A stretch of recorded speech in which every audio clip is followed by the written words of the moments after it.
Gazan, the Minister of Public Health in Ecuador, said on Wednesday that the support of China is extremely valuable in the country's fight against COVID-19. Extremadamente valioso. El apoyo de China ha sido un puntal para que nosotros podamos salir de esta pandemia. Definitivamente, sin el apoyo de China no lo hubiéramos podido lograr. No solamente por la cantidad de vacunas, sino por la celeridad de la entrega. Ecuador, one of the countries that has been most affected by the pandemic in South America, has made progress in its vaccination plan among population aged over 16.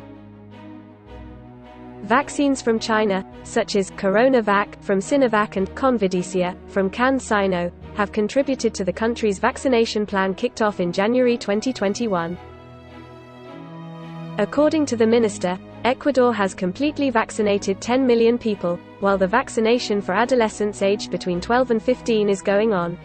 Meanwhile, the minister declared that the vaccination for children aged between 5 and 11 will start on October 15. Ecuador aims to achieve collective immunity against COVID-19 by the end of this year, once 85% of the population are vaccinated.